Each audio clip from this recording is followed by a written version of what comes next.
갖도록 하겠습니다. 나라에는 역사가 흘러온 맥이 있는데 그것을 국통맥이라고 합니다. 네, 국통맥. 대한민국에 사시는 대한국인이라면 사실 한국사의 국통맥을 아셔야 되는데요. 한 집안에도 족보가 있지 않습니까? 그것처럼 나라에도 나라가 발전해온 맥이 있습니다. 그것을 국통맥이라고 하는데 그 국통맥에서 북부여가 얼마나 중요한 위치를 차지하는가 그것을 한번 살펴보도록 하겠습니다. 먼저 단군 세기 서문을 쓰신 행촌위암 선생의 말씀을 통해서 살펴볼 건데요. 행촌위암 선생께서는 고려 때 6임금을 섬기신 대단한 분입니다. 그 공민왕 때는 지금의 국무총리격인 문화시중을 역임을 하셨던 분인데요. 이분이 뭐라고 하셨냐면은 이 노란색 칠한 거를 같이 한번 읽어볼까요? 나라에 역사가 있고 형체에 혼이 있어야 한다. 예, 신시의 나라를 연 이후로 국통이 있어 나라는 이 국통으로 인하여 세워지고 백성은 이 국통으로 인해 흥하였나니 역사를 배움이 어찌 소중하지 않으리요. 이런 말씀하십니다. 나라가 형체라면 역사는 혼이다.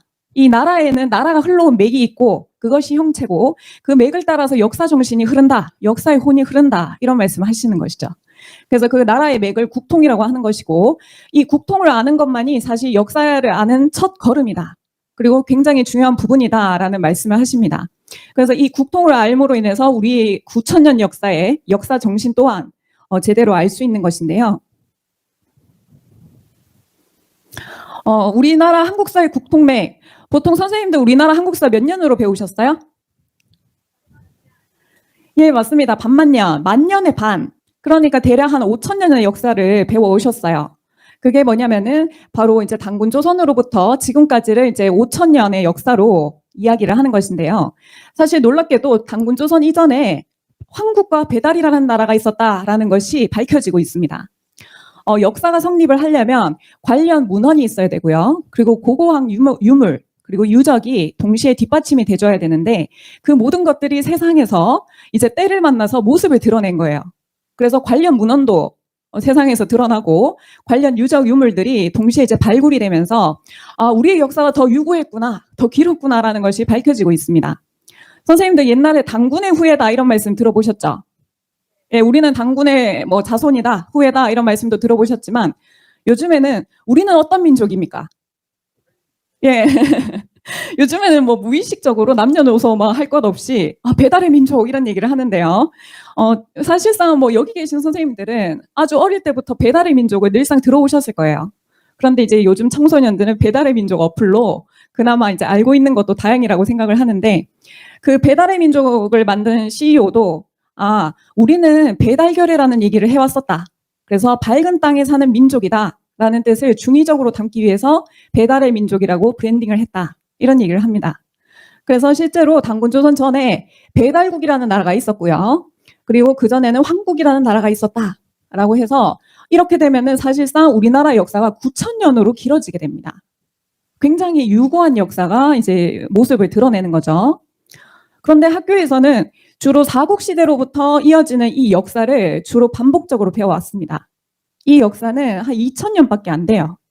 2,000년밖에 안 되는 역사를 계속해서 반복적으로 배워왔던 거고 실제 다시금 드러나고 있는 이 뿌리 역사, 황국배달 조선은 자그마치 6,960년입니다. 40년이 부족한 7,000년의 역사라는 거죠. 그래서 이 7,000년의 역사의 힘으로 사실 우리 9,000년의 한민족의 그 역사가 전개가 되는 것인데 여기서 북부여라는 것은 이 황국배달 조선의 뿌리 역사와 그리고 고구려 백제 신라 가야라는 이 사국시대를 연결하는 중요한 연결고리입니다. 보시면은 사국시대 전에 이 북부여가 있었고 북부여 바로 전에는 바로 단군 조선이 있었다는 거죠. 그래서 굉장히 이것이 중요한 연결고리다라고 말씀드릴 수 있습니다. 그래서 보시면은 사실 이제 단군 조선이 무너진 후에 열국시대로 접어들죠. 그래서 선생님들 부여라고 하면은 열국시대 때의 부여를 떠올리실 거예요. 그때 이제 열국시대 때 부여, 옥저, 동해, 낙랑, 그리고 이제 한강 이남의 남사만까지 하면은 수십 개의 나라가 있었다. 그래서 열국시대라고 얘기를 하는데요. 그때는 사실 부여라는 나라만 있었던 것이 아니고 이 부여만 하더라도 북부여, 동부여, 서부여 등 다양한 부여가 있었다는 겁니다. 다양한 부여가 있었고 이 수십 개의 나라들을 전부 다 아우르는 그 중심 역할을 누가 했냐면은 바로 북부여가 했다. 이런 말씀을 드릴 수 있어요. 그래서 열국시대의 중심은 부여가 아니고 북부여였다 라고 생각을 하시면 되고, 그렇기 때문에 단군조선의 정통을 이은 것이 북부여고, 그리고 고구려, 백제, 신라 삼국이 사실은 북부여로부터 발원했다라고 정리를 하시면 됩니다. 그런데 우리는 이제 어떤 역사를 배우고 있는가? 우리 한국사의 국동맥에서 이 북부여사, 결국에는 이 열국시대 때 이 북부여사를 잃어버림으로 인해서 국통맥이 단절이 되고, 그리고 뿌리 역사가 사라지게 됩니다. 그렇기 때문에 우리가 배워왔던 역사는 황국 배달은 말할 것도 없고요. 단군조선을 뭘로 배우셨어요? 그죠? 단군 신화, 그 곰과 호랑이 이야기. 그 단군 신화로 이제 치부가 되면서 황국 배달 조선은 신화의 시대로 얘기를 합니다. 그리고는 이 북부여가 중심 역할을 했던 열국시대에는 그 중국의 사마천 사기로 왜곡이 되어진 기자조선, 위만조선, 한사군이라고 하는 그 중국의 식민지 역사로 둔갑을 시켰습니다. 우리 자체 내에서 이런 이제 역사를 가르치다 보니까 중국과 일본은 땡큐죠. 왜냐하면 중국과 일본 입장에서는 그래, 너희들이 그런 역사를 가르친다면 우리는 찬성이다. 그래, 너희는 식민지로 시작을 했기 때문에 누군가는 도와줘야 되고, 그렇기 때문에 일제의 침략은 침략이 아니라 사실은 고대사의 복원이다 라고 이런 이제 망발을 늘어놓을 수가 있는 거죠. 그래서 오늘은 임나일본부는 이제 다루는 시간이 아니기 때문에 말씀을 안 드릴 거지만, 가야에 그 일본의 그 식민 통치기구인 임나일본부를 설치했었다. 그렇기 때문에 고대사의 복원이다. 이런 얘기를 합니다. 어찌됐건 이런 이제 중국과 일본의 역사 왜곡, 이것을 우리가 이제 벗어나지 못했죠. 우리가 청산하지 못했기 때문에 우리의 국통맥이 지금 완전히 뿌리 뽑히고 그리고 병들었습니다. 이 맥이 막히고 단절되다 보니까 실제 황국배달 조선으로부터 있었던 원형 문화 그리고 원형 정신, 그 역사 정신이 회통이 안 되는 겁니다. 회통이 안 되고 우리도 이제 망각해버리고 그런 이제 실정인데요. 결국에는 이 북부여사를 잃어버림으로 인해서 나타난 현상이기 때문에 우리가 오늘 북부여사를 이제 되찾는 것이야말로 이 뿌리 역사를 회복하는 길이다. 뿌리 역사를 이제 회복해서 맥이 끊어진 것을 연결시키는 유일한 길이다. 이렇게 말씀을 드릴 수 있습니다. 자, 그래서 우리는 이제 북부여에 대해서는 이 부여라는 국호에 대해서 한번 이제 조명할 필요가 있습니다. 국호로 왜 부여를 썼을까라는 것을 생각해 볼 필요가 있는데, 백제가 망하기 전에 국호를 뭘로 바꿨는지 알고 계시나요? 백제가 멸망하기 전. 사실은 백제가 멸망하기 전에 우리 한번 이제 다시금 일어나 보자라고 하면서 남부여로 바꿉니다. 예, 남부여로 바꾸는데 거기서도 부여라는 국호가 나오죠. 그렇기 때문에 우리는 부여는 도대체 어디서 발원하는가라는 것을 추적을 해봐야 되는데요. 부여라는 것은 사실은 단군조선의 전 역사 과정을 살펴봐야 합니다. 이 부여의 역사의 근원을 알기 위해서는 단군조선은 사망조 시대를 거치게 되는데, 이 사망조 변천사를 보시면은 부여의 정신이 드러나서 강조되고 확대되는 역사 흐름이다. 이렇게 말씀드릴 수 있습니다. 그래서 이 단군조선이 단군조선 초기에 부여가 이제 등장을 하고, 그리고 단군조선이 망할 때까지 부여랑 어떻게 이제 영향을 미치면서 결국에는 나중에 부여가 어떻게 역사의 주 세력으로 자리를 잡는가라는 것을 오늘 말씀드리도록 하겠습니다. 단군조선의 사망조 시대를 이해를 하는 데는 사만광경제라고 하는 국가 통치 제도를 이해하는 것이 핵심입니다. 사만광경제, 이것은 뭐냐면은 단군조선의 전 영역을 사만으로 나누어 통치한다라는 것인데요. 그래서 이 사만광경제는 사만이라고 하는 것은 진한, 번한, 마한을 뜻합니다. 그래서 단군조선의 전 영역을 사만으로 나누어서 통치를 하는데, 이 신지발리가 쓴 서열사를 보시면은 사만형세, 저울대, 저울추, 저울판 같으니 저울판은 백아강이요, 저울대는 소밀랑이요, 저울추는 안덕형이다. 서로 균형을 이룬다. 길이 사만광경제를 보존해야 왕업이 흥하고 번성할 것이옵니다. 라고 이제 되어 있습니다. 이 서열사를 보시면은 결국에는 사만광경제를 잘 유지하는 것, 잘 보존하는 것이 사실은 국가의 흥망성쇠를 좌우하는 굉장히 중요한 요인이다라는 것을 알 수 있습니다. 그래서 사망관경제를 잘 보존해야 당군조선이 오랫도록 지속이 될 수 있었다라는 얘기를 하는데요. 사만이라는 것은 아까 말씀드린 대로 진안, 번안, 마한이라고 하는 세 왕조를 뜻합니다. 그래서 만주 지역은 진안, 그리고 한반도는 마한, 그리고 지금의 중국의 동부 지역을 번한의 영역이라고 했습니다. 그렇게 해서 이렇게 세 왕조로 나누어서 다스렸는데요. 그런데 세 왕조라고 해서 완전히 분리 독립된 그런 이제 별개의 왕조가 아닙니다. 그게 아니고 전체를 하나로 아우르는 그 당군조선 전체를 총괄하는 분이 계셨는데요. 그분은 진안에 계셨어요. 그래서 진안에 계신 분을 뭐라고 했냐면은 대당군이라고 했고요. 이 대당군은 자그마치 47분이 계셨습니다. 선생님들 이제 고조선에서 뭐 학교에서 고조선에 대해서 배울 때 사실은 아는 인물과 관련 유적들이 10손가락을 안 넘거든요. 그게 굉장히 충격적인 일입니다. 사실은 초대 당군왕검, 그리고 뭐 부왕, 준왕, 뭐 위만 그 정도로만 얘기를 하고 넘어가는 게 고조선인데 사실은 고조선을 통치하신 당군이 자그마치 47분이 계셨다는 거예요. 그리고는 번안과 마한에는 부당군을 두고 통치를 하는 이런 이제 분조 형태로 통치를 했는데요. 이것을 이제 세 왕조라고 해서 별개로 이제 보시면 안 된다고 말씀을 드렸죠. 그것은 뭐냐면은 전체를 총괄하는 대당군이 진안에 계셨고, 그렇기 때문에 이것은 하나면서도 셋이고 셋이면서도 하나인 그런 구조라고 생각을 하시면 됩니다.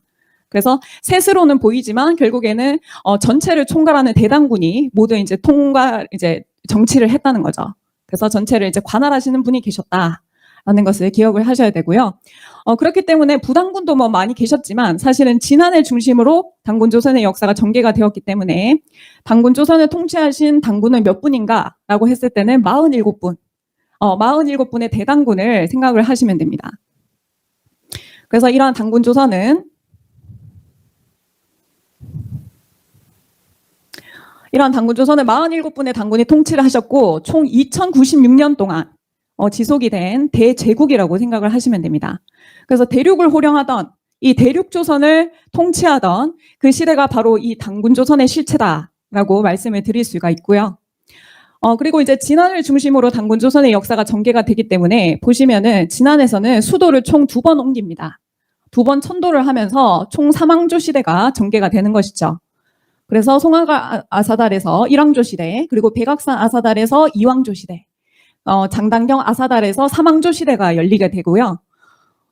이것을 이제 3왕조 시대를 당군을 중심으로 한번 보시면은 1왕조 시대는 초대 당군왕검 때부터 21대의 소태당군까지, 그리고 2왕조 시대는 22세의 색불로부터 43세 물리당군까지, 그리고 3왕조는 44세 구물에서 47세 고열가당군까지로 생각을 하시면 됩니다.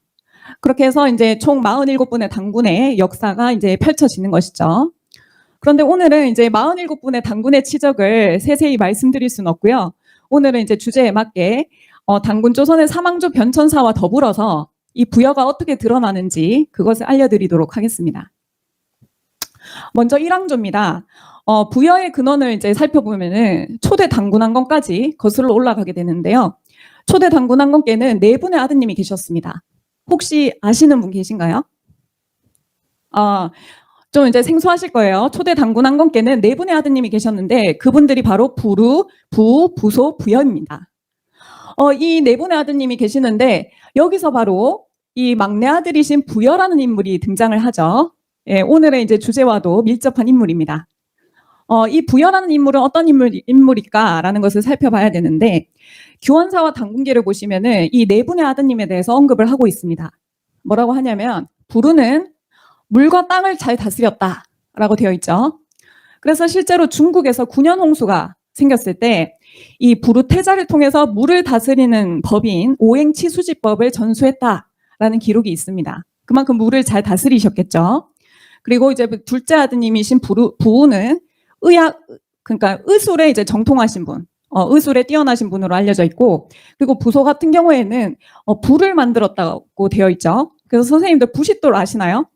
예, 부싯돌, 뭐 부소돌 이런 얘기를 하는데 이 부소석, 부싯돌, 부싯쇠, 뭐 부싯길 이런 것들은 전부 다 부소씨의 공을 기리는 데서 비롯되었다라고 이야기를 합니다. 자, 그렇다면 우리가 오늘 주목할 인물이죠. 초대 당군왕검의 막내 아들이신 부여라는 분은 어떤 분인가라는 것을 봤을 때는 이 남이의 난이나 아류의 난이 있었을 때 전부 부여에게 군사를 주어 평정하게 했다, 이런 기록들이 있습니다.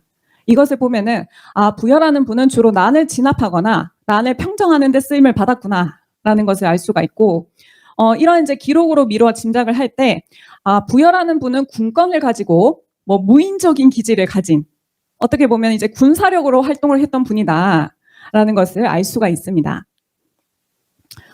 그리고는 이후에는 당군왕검께서는 부르태자는 당군왕검을 이어서 2대 당군으로 즉위를 하시고요.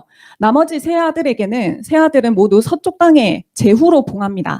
그렇게 해서 당군왕검께서는 부여를 부여후로 봉하시고요. 그때 부여가 통치한 나라 이름 또한 부여였습니다. 여기서부터 바로 이제 부여의 시작이죠. 그러니까 이제 초대 당군왕검 때 비록 규모는 작지만 부여라는 나라가 이 역사 속에서 등장을 하게 됩니다. 그래서 이 초대 당군왕검 때부터 이미 부여라는 나라가 생기게 된다라는 것을 알 수 있죠. 그리고 이제 이왕조가 열릴 때 정황을 한번 살펴보면은 이 일왕조가 열리고 1048년이 지난 후입니다. 그때는 어떤 때냐면 바로 21대 소태당군 때입니다. 이때 무슨 일이 있었냐면은 고등이라는 인물이 있었는데요. 고등의 관직명은 욕살이라고 합니다. 이 욕살 고등이 사실은 그 초대 당군왕검 때 계신 부여처럼 군사력으로 활동을 했던 분이에요. 그래서 이분이 어떤 일을 하냐면은 갑자기 대군을 장악을 하고는 서북 지역을 계속 이제 경략해 들어갔다라고 되어 있습니다. 그렇게 하면서 계속해서 세력을 불리게 되고요. 결국에는 세력이 강성해졌을 때, 세력이 어느 정도 이제 모였을 때, 이 고등이라는 인물이 소태당군에게 어떤 청을 올리냐면, 당군이시여, 저를 우현왕으로 삼아 주십시오 라는 주청을 올립니다. 그때 우현왕이라는 것은 뭐냐면은 당군이 계시면은 우현왕을 두었다고 합니다. 그런 이제 제도가 흉노에게도 이제 전해지는데요. 소태당군께서는 그 얘기를 들으시고는 꺼려 하셨대요. 꺼려 하시면서 윤활을 안 하시다가 결국에는 고등이 이제 거듭 청함으로 결국에는 받아들였다라고 되어 있습니다. 그렇게 해서 이제 고등이 소태당군의 우현왕이 되는데, 그 우현왕의 자리를 누구에게 계승을 하냐면은 자신의 손자인 색불로에게 계승을 하게 됩니다. 그래서 이후에 이제 색불로가 우현왕을 하고 있을 때 소태당군께서는 이제는 양위를 해야겠다, 이런 뜻을 이제 말씀을 하세요. 그래서 오가를 불러 모으시고는 내가 이제 늙어서 일하기가 고달프다, 그러니까 서우여라는 인물에게 정사를 맡기겠다, 이런 얘기를 하세요. 그런데 이제 그 얘기를 들은 이제 우현왕 색불로가 그 말씀을 거두어 주십시오라고 이제 간청을 올립니다. 그런데도 이제 소태당군께서는 불허하다. 나는 이제 서우여에게 양위를 하겠다, 이런 이제 말씀을 하시니까 그때 우현왕이었던 색불로가 이제 결단을 내립니다. 어떻게 하냐면은 병권을 장악을 하고요. 그리고는 무리 수천 명을 모아서는 결국에는 이 부여 신궁이라고 하는 세력 근거지에서 스스로 당군으로 즉위를 하십니다. 여기서 또 부여가 등장을 하죠. 어쨌든 이 부여 신궁이라고 하는 세력 근거지에서 당군으로 올라요. 그러면 어떻게 됩니까? 이미 소태당군이 계시는데 색불로라는 인물이 당군으로 즉위를 한 겁니다. 그래서 이제 마한에서는 어떻게 그럴 수가 있냐라고 하면서 마한 왕이 색불로를 공격을 하게 되는데 성공을 하지 못했다고 합니다. 성공을 하지 못해서 결국에는 이 소태당군께서는 대세가 흘러가는 것을 보시고 어쩔 수 없이 옥책과 국보를 색불로에게 주셨다라고 되어 있는데요. 선생님들 옛날부터 쓰던 말, 소태같이 쓰다, 이런 거 들어보셨어요? 소태같이 쓰다, 막 굉장히 괴로운 일이 있을 때 그런 이제 일상 용어를 쓰잖아요. 그게 바로 이제 소태당군의 일이다, 이런 얘기가 있습니다. 그러니까 이제 정상적으로 양위가 안 된 거죠. 그래서 색불로 당군께서는 자신의 그 세력 근거지였던 부여 신궁이 있었던 그 백악산 아사달로 수도를 천도를 하시게 되고요. 지금의 장춘입니다. 그렇게 해서 이제 이왕조 시대가 열리게 되는 거죠. 그런데 그 이전에는 당군의 자리를 어떻게 계승을 했냐면은 혈통 중심으로 계승을 하거나 아니면은 오가에서 뛰어난 인물을 추대를 해서 당군으로 모셨습니다. 그런데 이 색불로 같은 경우에는 어때요? 군사력을 바탕으로 힘으로 밀어붙여서 당군의 자리를 장악을 했기 때문에 번왕과 마왕 같은 경우에는 불만이 있었겠죠. 그래서 색불로가 이 번안과 마한의 불만을 잠재우기 위해서 권력을 나눠주게 됩니다. 권력을 나눠주면서 관제 개혁을 하게 되는데 그게 바로 이제 3조선 체제, 삼한에서 3조선 체제로 이제 관제 개혁을 하게 되는 거죠. 그런데 이때부터 권력을 나눠주기 시작을 했기 때문에 이미 삼한 광경제라고 하는 이 삼한에 균열이 생기기 시작합니다. 이때부터 찌그락찌그락 하면서 균형이 무너지기 시작을 하는 거예요. 어찌됐든 이 이왕조가 열릴 때 이제 정황을 보면은 고등이나 색불로라는 인물이 결국에는 부여의 후손이거나 아니면은 부여와 관련된 인물이다라는 것을 우리가 충분히 추정을 할 수가 있습니다. 그렇기 때문에 부여가 사실 이제 초대 단군 한검 때는 아주 작은 제후국으로 시작을 했지만 결국에는 이제 점점 세력이 커져서 단군의 자리까지 장악을 했구나. 단군의 자리까지 올랐구나라는 것을 알 수가 있습니다. 그리고 이제 삼왕조가 열릴 때의 정황을 살펴볼 건데요. 이왕조가 열리고 860년이 지난 그때는 누가 계셨냐면 43대 물리당군 때 일입니다. 이때는 자그마치 사냥꾼이 당군의 자리를 위협하는 그러한 지경에까지 이제 이르게 되는데요. 사냥꾼 우하충이 자신을 스스로 장군이라 칭하면서 결국에는 물리당군을 위협을 합니다. 그렇게 해서 많은 무리 수만 명을 모아서 서북 36군을 함락을 시켰다라고 되어 있고요. 그렇게 하면서 결국에는 이제 물리당군께서는 군사를 보내서 제압을 하려고 했지만 성공하지 못했다고 합니다. 그렇게 돼서 결국 사냥꾼 우하충이 이 물리당군을 위협을 하게 되고 또 도성을 포위를 하게 돼요. 그런 과정 속에서 물리당군께서는 결국 피난의 길에 오르시게 되는데 그때 안타깝게도 붕어를 하십니다. 그때 돌아가세요. 그래서 그 이후에는 구물장군께서 이 역적의 무리를 토벌을 해야겠다라고 생각을 하시고는 우하충을 잡아서 이제 참수를 시키고 역적의 무리를 이제 모두 쫓아내 버립니다. 그래서 이런 이제 공로를 인정받아서 모든 장수들의 추대를 받았죠. 그렇게 하면서 44대 구물당군으로 즉위를 하시게 되는데요. 당군으로 즉위하신 장소는 장당경이라고 알려져 있습니다. 장당경이라고 하는 곳에서 이제 당군으로 즉위를 하셨고, 이때는 이제 구물당군 때부터가 바로 삼왕조 시대가 열리게 되는 것이죠. 이 삼왕조 시대 때는 구물당군께서는 삼한을 3조선으로 완전히 이제 명칭을 바꾸십니다. 그렇게 해서 진화는 진조선이 되고요. 그리고 번화는 번조선, 그리고 마하는 막조선이 됩니다. 그런데 이런 이제 3조선 체제는 기존의 삼한 체제와 어떤 차이점이 있냐면 아까 말씀드렸듯이 우리가 세왕조로 이제 다스렸다 할지라도 대당군을 한 분을 모시고 전체를 통치하던 그 본질은 변하지가 않았어요. 그것은 그대로 유지를 했기 때문에 우리는 하나다. 그리고 대당군을 한 분을 모시면서 통치를 하던 그 전통은 그대로 유지가 됩니다. 그런데 차이점은 뭐냐면은 이때부터 병권을 나눠주기 시작해요. 원래 병권이라는 것은 대당군에게만 집중되어 있었는데 이때부터 번조선에도 막조선에도 병권을 이제 나눠주게 되었는데요. 그것은 무엇을 뜻하냐면 번조선, 막조선이 각자 전쟁을 수행할 수 있는 권한을 가지게 되는 것입니다. 그렇기 때문에 사실상 이제 진조선에 계신 대당군의 통제력이 약해졌다라는 것을 이제 뜻하고요. 이러한 이제 병권 분립은 사실상 삼한 광경제라고 하는 그 국가 흥망성쇠를 좌우하는 그 중요한 삼한 광경제를 붕괴시키는 결정적인 계기가 된다라고 볼 수 있습니다. 어찌되었건 이런 와중에서도 사실 구물당군께서는 이 국력이 약해진 당군조선을 다시금 부흥시켜보자. 다시금 우리가 이제 유구한 역사를 가지고 있지 않냐. 당군조선을 다시 이제 회복해보자. 라는 뜻에서 이 국호를 조선에서 대부여로 바꾸게 되십니다. 여기서 이제 부여가 또 등장을 하죠. 그것은 뭐냐면은 이제는 국호 자체를 조선에서 대부여로 바꾼 것입니다. 이것이 이제 부여 발전의 극치가 아닌가 이런 생각을 하는데요. 이 부여를 썼던 것은 뭐냐면은 초대 당군한검 때 강력한 그 군사력으로 활동했던 그 부여를 국호로 씀으로써 인해서 정말 이제 계속해서 이제 쇠락해진 당군조선을 다시금 우리가 한번 부흥시켜보자. 다시 좀 이제 재건해보자. 이런 이제 구물당군의 의지 표명이 아닌가라는 생각을 해봅니다. 그리고는 이제 구물당군께서는 장당경에서 즉위를 하셨다고 말씀드렸죠. 그래서 이 장당경 아사달로 수도를 천도를 하시고 지금의 개원입니다. 이렇게 이제 삼왕조 시대가 열리게 되는데요.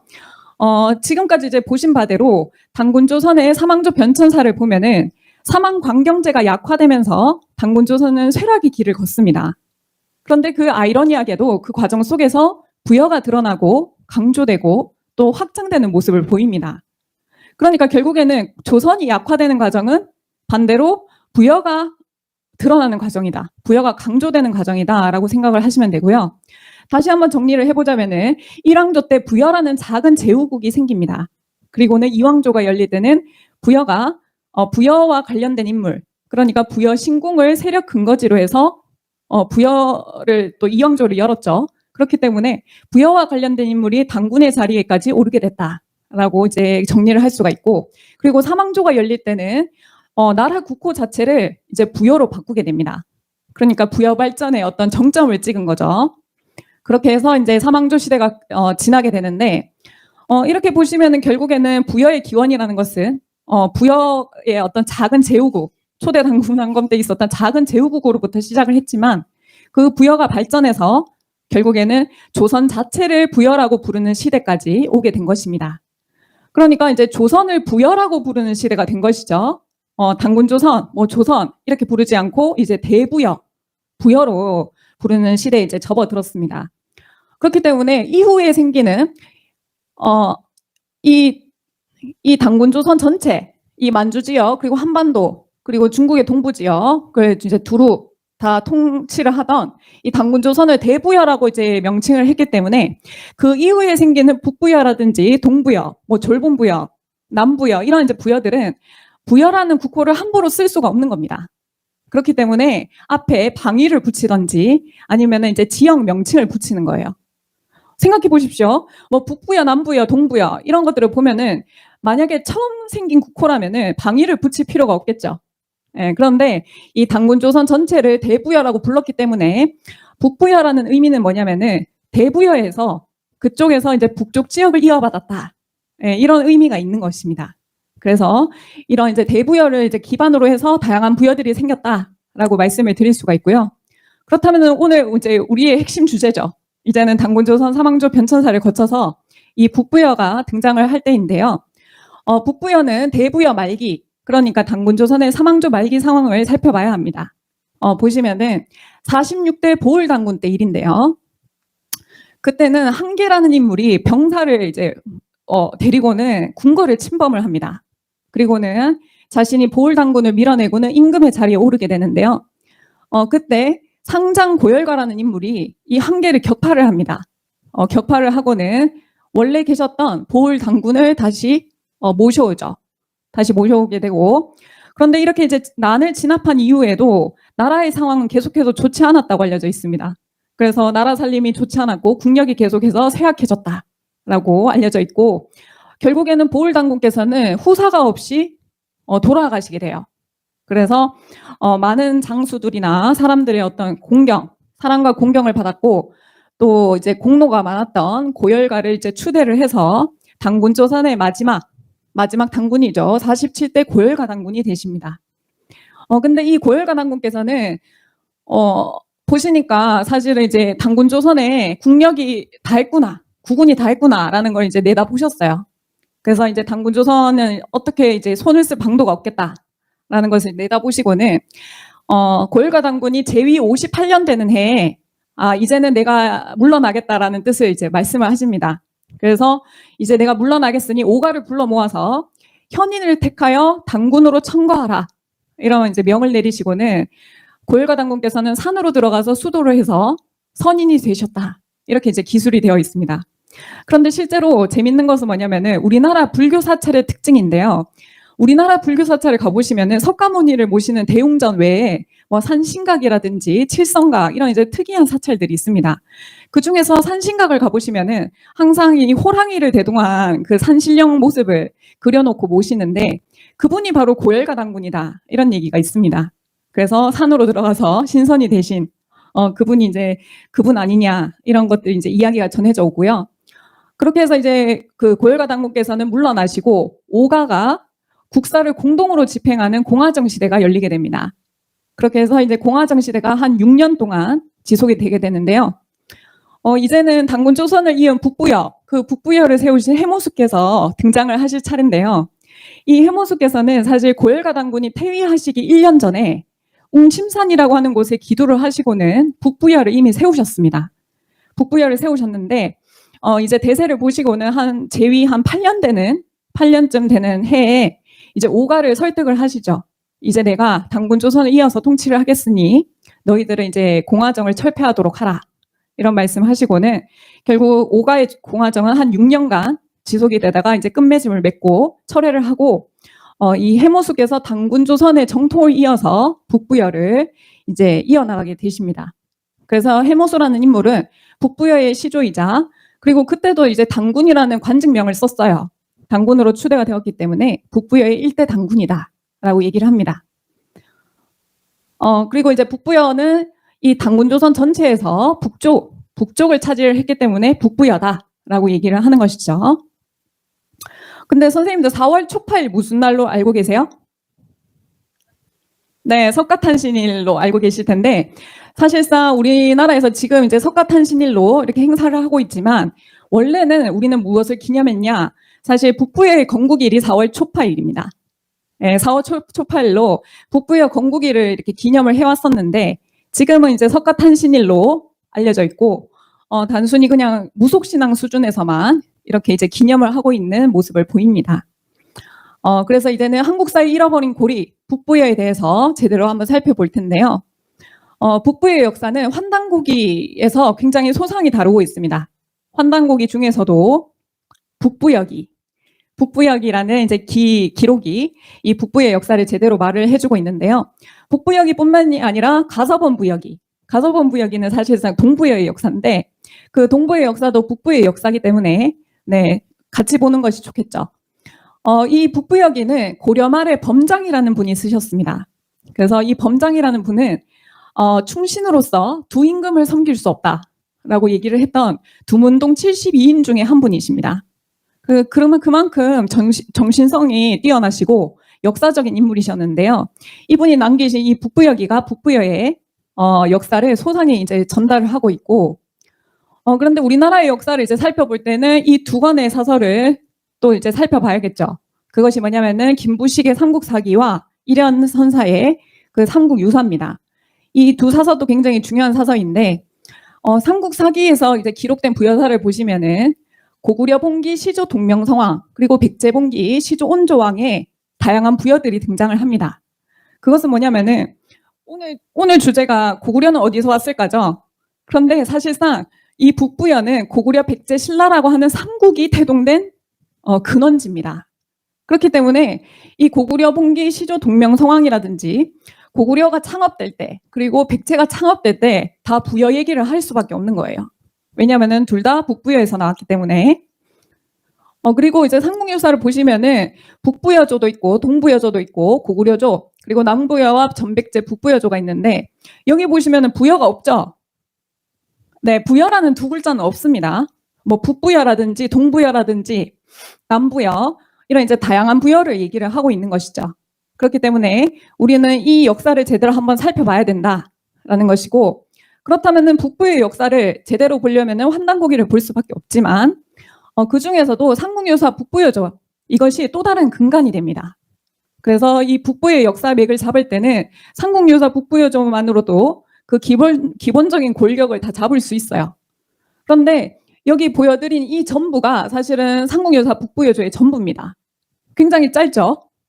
짧은데 사실 북부의 역사가 한 200년 정도 지속이 되게 되는데 놀랍게도 삼국유사 북부여조에서는 그 기본적인 골격을 다 가지고 있습니다. 그래서 워낙에 이제 중요한 내용이기 때문에 한번 처음부터 읽어주시겠어요? 고기에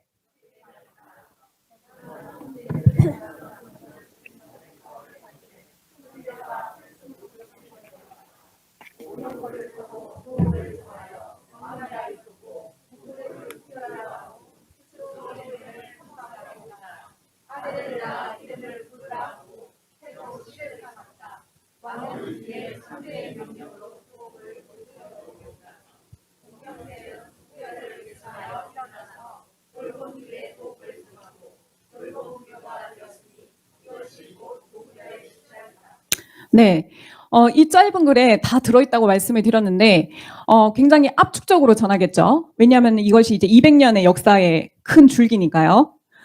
근데 이렇게 이제 압축적으로 이제 기술하는 방식은, 이런 이제 서술 방식은 고기라는 기록의 특성입니다. 지금 이제 삼국유사 북부의조에서 고기를 인용하면서 북부의 역사를 전개를 하는 거예요.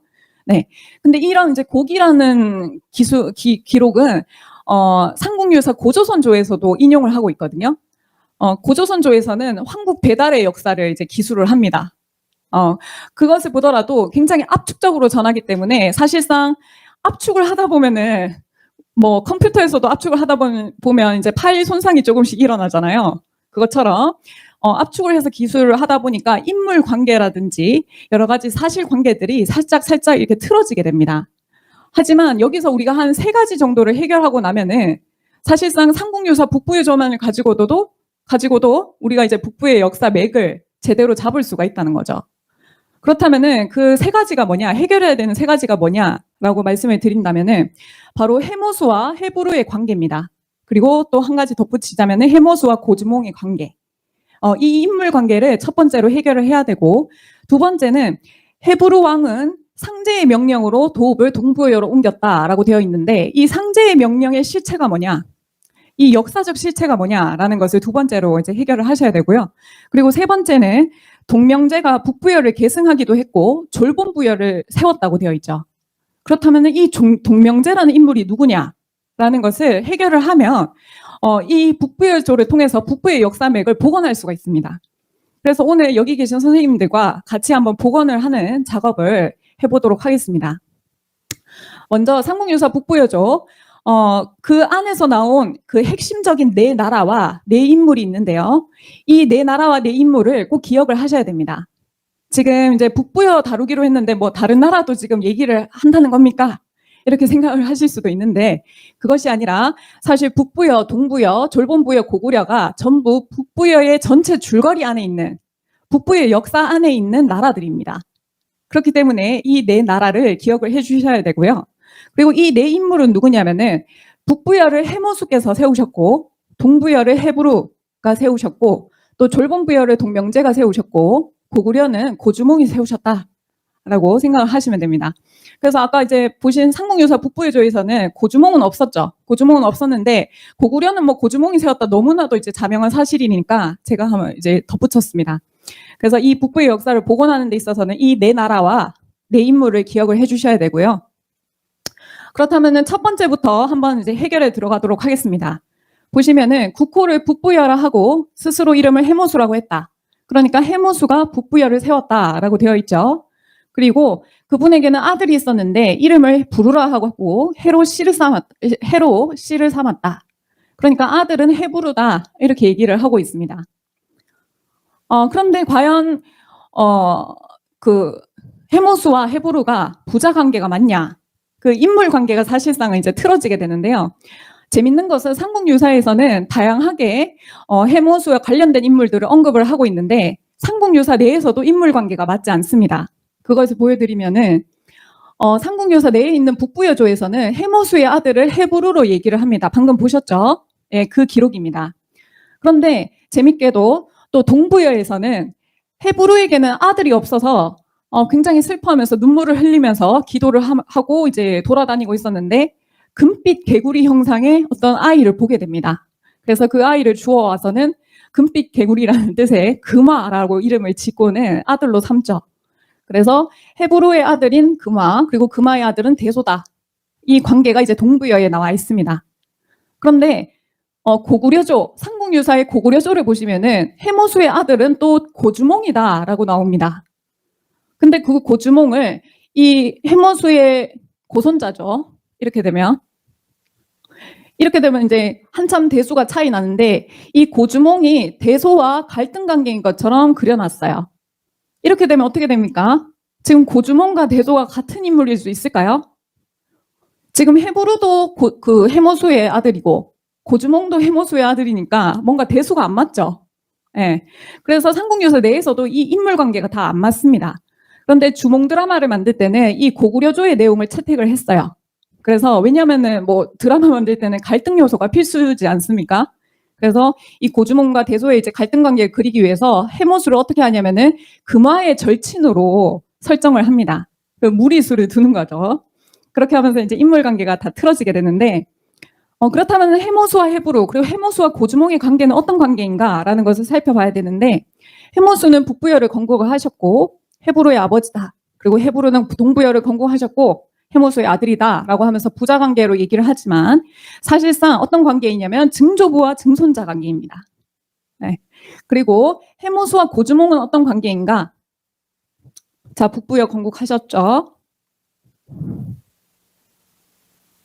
그리고 고주몽은 고구려를 건국을 하셨는데 이 둘 또한 아버지와 아들이 아니고 고조부와 현손 관계입니다.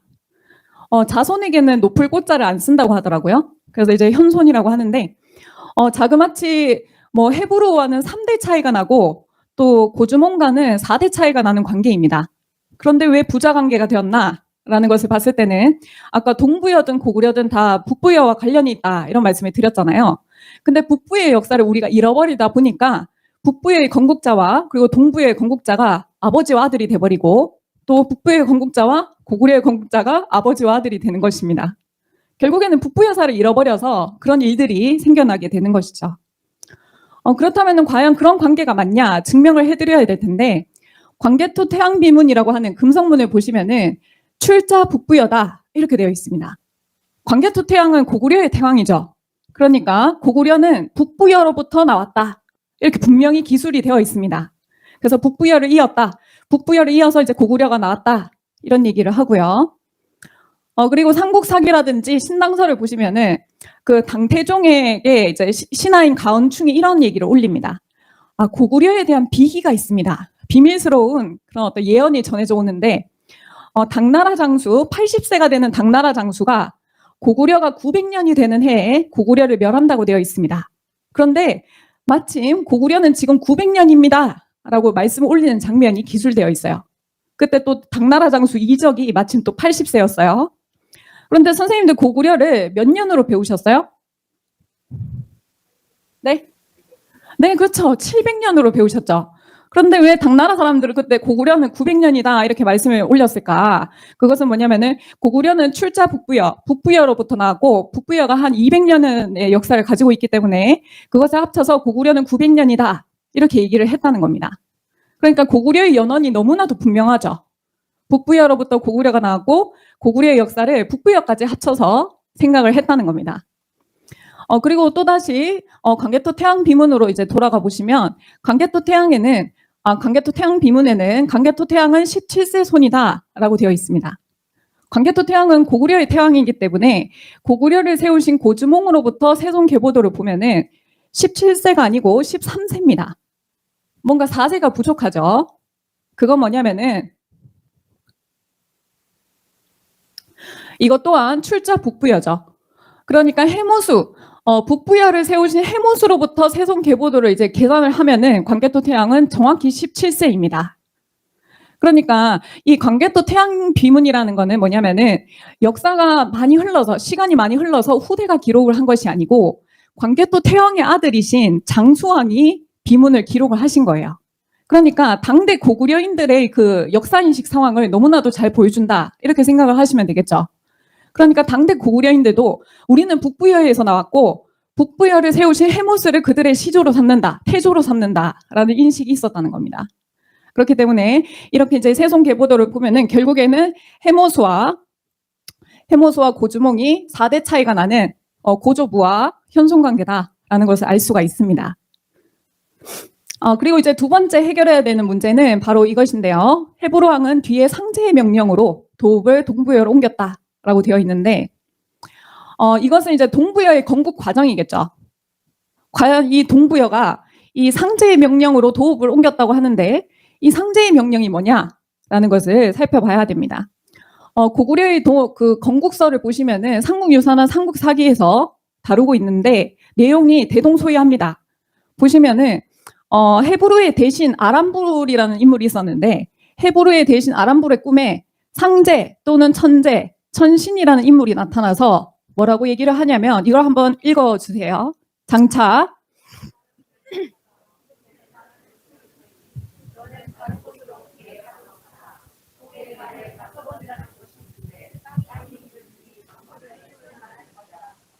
네, 꿈에서 나타나서 장차 내 자손을 시켜서 뭔가 이 나라를 다스리게 할 거다.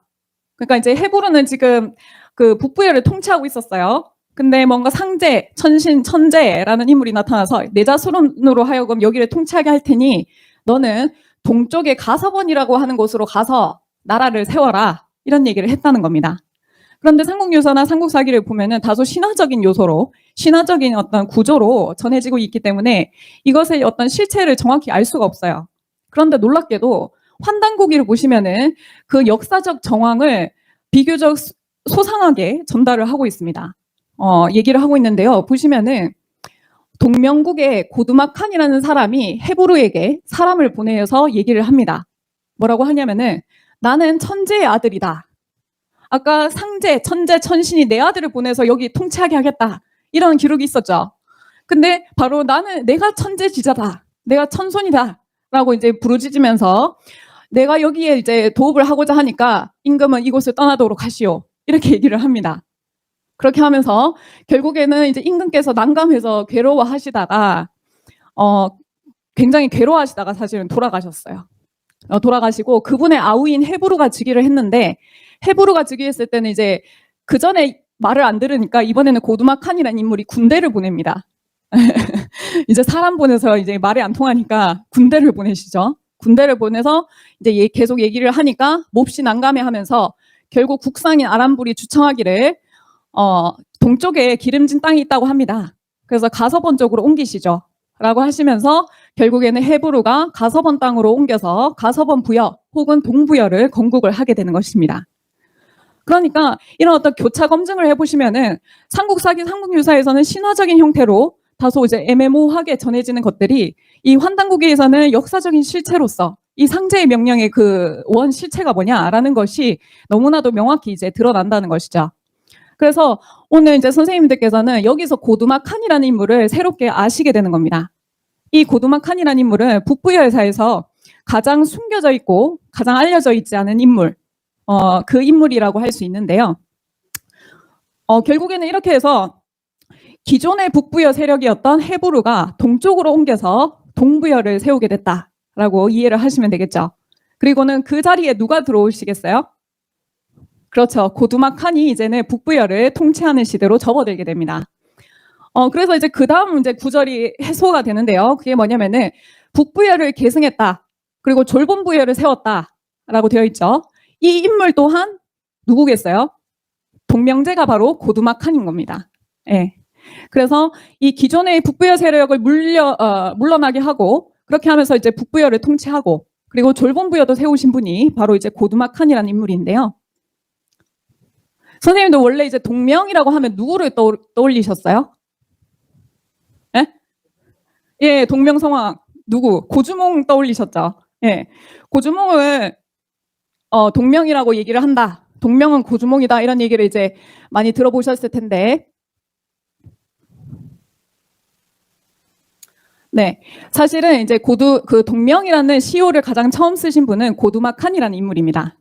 네. 근데 이후에 고주몽도 동명이라는 시호를 쓰긴 썼어요. 그런데 가장 처음 쓰신 분이 고두마칸이다. 라는 말씀을 드리고, 자, 그렇다면은 과연 동명과 주몽은 진짜 다른 인물이 맞냐? 라는 것을 이제 한번 말씀을 드려볼 텐데, 연남산의 그 영계 소문의 둘째 아들이죠. 연남산의 묘지명을 보시면은 동명이 길을 느껴서 나라를 열었고, 주몽이 폐수에 이르러서 도읍을 열었다. 되어 있습니다. 그러니까 동명과 주몽은 다른 인물이다라는 것을 너무나도 쉽게 알 수 있고, 그리고 김철령의 부를 보시면은 동명이 창업을 했고 기틀을 열었고 주몽이 그것을 계승했다, 이었다라고 되어 있어요. 그 너무나도 분명하죠. 동명과 주몽은 완전히 별개의 인물이구나라는 것을 알 수가 있습니다. 자, 그래서 그렇다면 고구려가 어떻게 건국되었는가?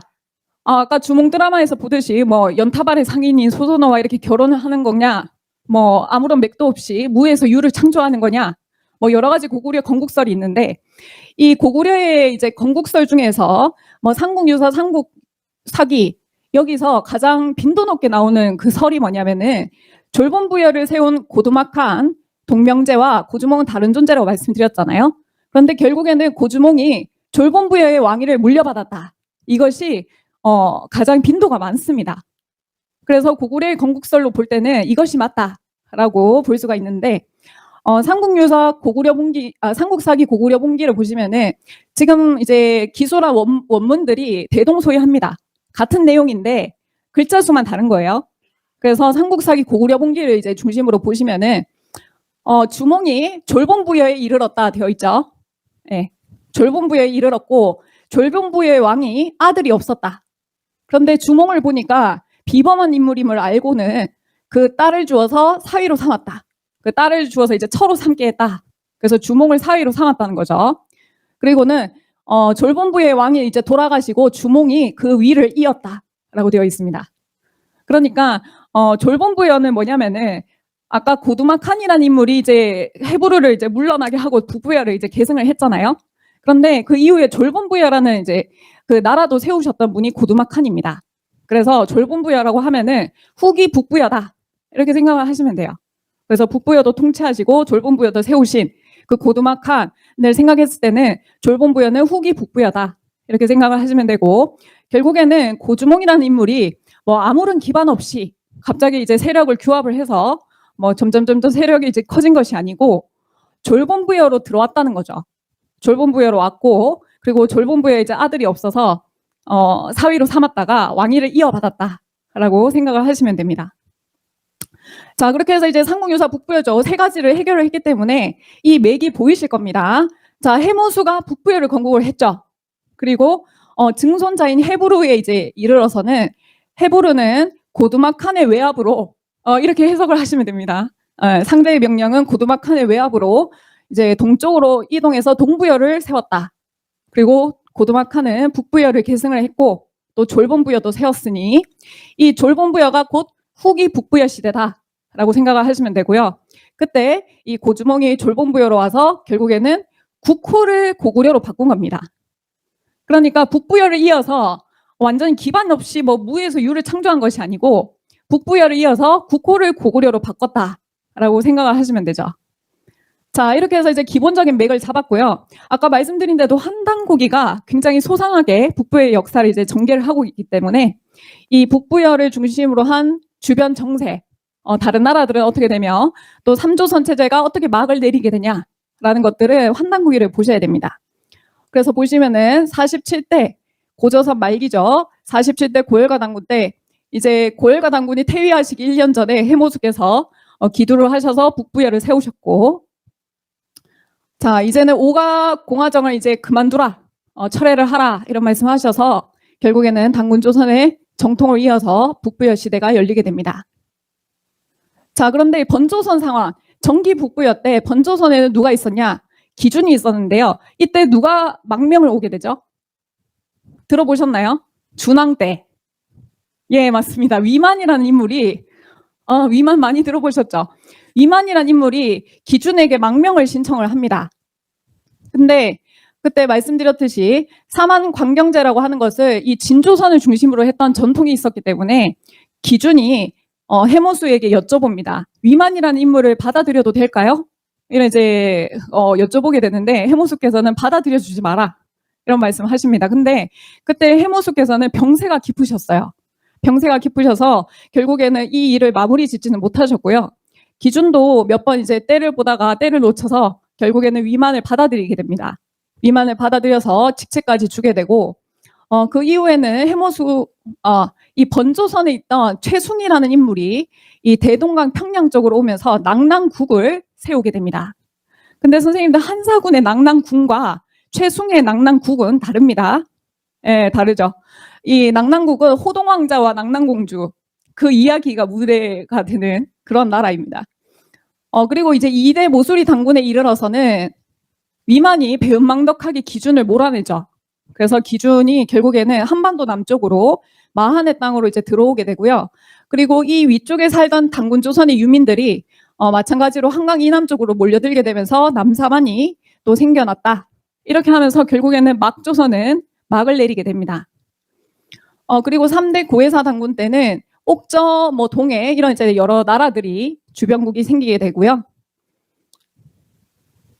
그리고 4대 고우루 당군 때는 주목할 만한 이제 역사적인 사건이 한무제입니다. 한무제가 동진을 계획을 해요. 동진을 계획해서 이 우거 정권을 이제 멸하기 위해서 수륙 병진으로 이게 쳐들어오게 됩니다. 우거는 누구냐면은 위만의 손자입니다. 위만의 손자가 이제 통치를 하고 있을 때 수륙 병진으로 이 내륙으로도 들어오고 막 그 해상으로도 공격을 해서 야심차게 들어온 거죠. 야심차게 들어왔는데 결과적으로 어떻게 됐냐? 누가 이겼어요? 결국에는 한무제가 이겼습니다. 한무제가 이겨서 이제 우거 정권이 멸하게 되는데 여기서 이제 주목할 만한 것은 한무제가 야심차게 들어왔지만 사실상 한무제의 승리는 아니었다라고 이제 역사는 평가를 합니다. 왜냐하면은 이 전쟁이 끝나고 나서 한무제가 전쟁에 임했던 장수들을 전부 다 참수하거나 형벌을 내립니다. 그것은 뭐냐면은 전쟁에 승리하게 된 원인이 그들의 우세서가 아니라 사실상 우거 정권의 내부 분열을 이용했다라는 것을 알 수가 있죠. 그래서 어찌됐든 한무제가 힘겹게 이제 승리를 했고요.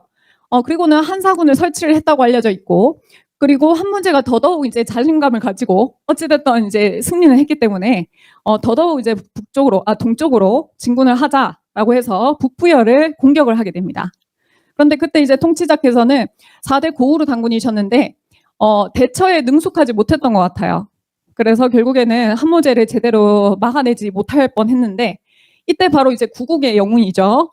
굉장히 호방하고 용병을 잘했다는 것으로 알려져 있는 이 고두막 칸이라는 인물이 한무제를 막아냅니다. 그래서 한무제의 군대뿐만이 아니라 한 나라의 도적들이 이르는 곳마다 격파를 했다. 이렇게 이제 기술이 되어 있고요. 그래서 결국에는 한무제를 막아내면서 고두막 칸께서는 먼저 졸본부여를 세우시고 졸본부여를 세우신 뒤에 한 20년이 지난 즈음에 21년 정도 이제 지난 즈음에 고두막 칸께서는 소리가 어디서 들리네요. 고두막 칸께서는 이제 고우르 당군에게 이제 내가 통치를 할 테니 물러나라 이런 식으로 얘기를 합니다. 하지만 이제 그 얘기를 듣고는 너무나도 괴로워하신 나머지 돌아가시게 되고 아까 보신 대로 그 아우인 헤부르가 그 북부여 당군으로 즉위를 하게 되지만 역시나 이제는 군대를 보내죠. 군대를 보내서 내가 통치할 테니 너는 물러가라. 내가 천재지자다. 이런 얘기를 하십니다. 그래서 결국에는 이제 고두막 칸께서 북부여를 계승을 하시게 되고요. 그래서 북부여 후기 북부여를 졸본부여라고도 할 수 있습니다. 그리고 이제 동쪽으로 더 물러간 세력들이 있죠. 본래 북부여 세력인 헤부르는 동쪽으로 건너가서 동부여를 세웠다라고 이해할 수 있습니다. 자, 그렇게 해서 이제 후기 북부여 시대로 들어서게 되는 것이고요. 후기 북부여 시대를 보시면은 5대 고두막 당군에게는 파소공주가 있으셨습니다. 근데 파소공주께서는 임신을 하셨는데 지아비를 알 수가 없었다라고 해서 그게 굉장히 이제 수치스럽게 여겨지셔가지고 파소공주께서는 결국에는 머나먼 길을 떠나게 되시는데요. 여기 이제 육지를 건너고 또 해상을 건너서 지금의 어느 땅이죠? 예, 맞습니다. 지금의 경주 땅으로 들어오시게 되고 이분이 바로 이제 박혁거세의 어머니가 되시죠. 그리고 6대 고모서 당군 때는 6대 고모서 당군에게는 아들이 없었다. 아까 보셨죠? 졸본부여의 왕에게는 아들이 없었다. 그분이 바로 이분이시고요. 이분에게는 소선호 공주가 있었고 동부여의 차릉 땅에서 고주몽이 태어나서 또 장성을 하고는 결국에는 졸본부여로 들어오게 됩니다. 그러니까 이제 북부여로 들어오게 되죠. 북부여로 들어왔을 때 고주몽이 비범한 인물이구나 라는 것을 알아채고는 자신의 딸을 이제 주어서 사위로 삼았다. 둘이 결혼을 하게 했고요.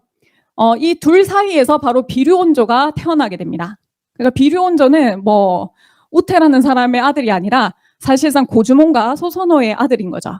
그래서 비류온조가 태어나게 됐고 이렇게 해서 이제 7대 고주몽 당군이 되시는 겁니다.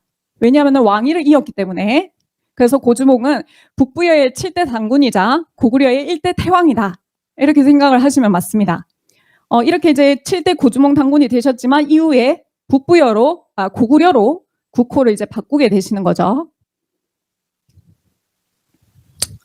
그래서 이제 파소공주께서는 신라의 건국자인 박혁거세를 낳으셨고, 그리고 이제 고주몽께서는 북부여를 고구려로 국호로 바꾸게 되시고, 그렇다면 고구려는 누가 이었냐라는 것을 봤을 때 비류온조 중에 하나가 아닐까 이런 생각을 하게 되지만 사실상 고주몽께서는 동부여에 있을 때 예시 부인과의 사이에서 아들이 있었습니다. 그분이 바로 유리인데요. 유리가 아버지를 찾아서 이제 고구려 땅으로 들어오게 됩니다. 그때 이제 왕위를 유리에게 이어주게 되는데요. 사실상 소선호의 입장에서는 굉장히 탐탁지 않죠. 그죠? 왜냐면은 북부여의 기존 기득권 세력이 사실상 고주몽이 아니고 소선호입니다. 소선호가 적통 공주이고 북부의 기존 세력임에도 불구하고 고주몽은 고구려의 왕위를 유리에게 넘겨줍니다. 근데 이제 그때 이제 왕자의 난이 일어날 수도 있었는데 사실상 소선호께서는 지혜롭게 뭐 세상은 넓고 개척을 하면 된다 이런 생각이 있으셨던 것 같아요. 그래서 소선호께서는 비류온조를 데리고 이동을 하게 됩니다. 다른 곳으로 이동을 해서 지금 제가 생략을 했는데 이쯤에서 소선호 왕국을 건국을 하게 됩니다. 그래서 소선호 왕국을 건국을 하게 되고요. 그 소선호 왕국을 이으신 분이 바로 비류입니다. 비류가 이으시고 그리고 온조께서는 이 한반도 마한 땅으로 들어오시게 되는데요. 그 인천의 미추홀구라고 있거든요. 인천의 미추홀 쪽으로 들어오시는데 지금 원래 인천의 남구인데 옛 지명을 되살려서 미추홀구라고 바꿨다고 합니다. 어쨌든 인천의 미추홀구로 이제 들어오셨다가 더 이제 동쪽으로 더 서울 한성 쪽으로 들어오셔가지고는 백제를 건국하시게 됩니다. 네, 이렇게 해서 보시면은 결국에는 북부여에서 고구려 백제 신라가 나왔다라는 것을 너무나도 명확히 알 수 있죠. 이 삼국이 태동되게 된 이 북부여야말로 사실은 뿌리 역사와 삼국시대를 잇는 중요한 연결고리다라는 것을 다시 한번 확인할 수가 있습니다. 그래서 한국사의 잃어버린 고리인 북부여를 다시금 그 전체 상황을 도표로 간략하게 알려드리면은 해모수께서 북부여를 세우셨고 4세 고우루 당군까지 정기 북부여입니다. 정기 북부여이고 그리고 고두막한이라는 새로운 인물이 이제 등장을 해서 북부여를 이어가시죠. 그래서 고두막한의 이제 외압 때문에 해부르께서는 동쪽으로 이제 이동을 하셔서 동부의 역사가 전개가 되고요. 그리고 고두막한에 이어서 고무서 당군까지 후기 북부여 시대가 이어집니다. 그리고 근데 이제 이 고두막한이라는 인물은 해모수의 혈통이 아니죠. 해모수의 혈통으로 이어지다가 새로운 이제 인물이 등장을 한 건데 이 고두막한이라는 인물도 사실상 당군조선의 마지막 당군 누구죠? 아까 고열가 당군 말씀드렸죠. 그 고열가 당군의 후손이다라고 알려져 있습니다. 그리고는 이제 해모수의 혈통이 다시금 이제 등장을 하게 되는데요. 해모수의 그 현손이죠. 해모수의 현손인 고주몽이 등장을 하고 이 고주몽이 북부여로 들어와서 고무서를 이어서 북부여의 7대 당군이 되시고 이후에 국호를 고구려로 바꾸시기 때문에 고구려의 1대 태왕이 되시는 겁니다. 그리고 고두막의 이제 딸인 파소는 신라를 건국하신 박혁거세를 낳으셨고 그리고 고주몽과 예시 부인 사이에서는 고구려 2대 태왕 유리를 이제 낳았고 고주몽과 소선호 관계 사이에서는 비류온조를 낳았다. 그래서 고구려 백제 신라 이 삼국이 모두 북부여로부터 태동되었다라는 것을 알 수가 있습니다. 네, 그래서 이제 이 북부여를 복원하고 또 북부여를 이제 다시금 우리가 이제 소상히 살펴보는 대장정의 시간을 가졌는데요. 사실상 이제는 중국의 식민지 역사로 뒤덮인 이 열국 시대 때부터 이 병폐를 걷어내야 됩니다. 그래서 이 열국의 중심의 역할을 한 북부여사 이것을 제대로 알 때만이 단절된 것을 연결을 시키고요. 그리고 한국배달 조선이라고 하는 우리 본래의 뿌리 역사를 복원을 할 수가 있습니다. 그렇기 때문에 한국에 산다고 해서 다 같은 대한국인이 아니죠. 정말 소한사관을 가진 사람은 소한국인이 되는 것이고 이렇게 우리가 제대로 된 역사를 복원할 때 진정한 대한사관에 눈뜬 대한국인이 된다라고 할 수 있을 것입니다. 그래서 여러분들은 이 대한사랑의 그 걸음에 맞춰서 이 대한사랑의 걸음을 함께 하셔서 대한사관에 크게 눈뜨시고 또 여러분들에게 알려주시기를 축원드리겠습니다. 네, 감사합니다.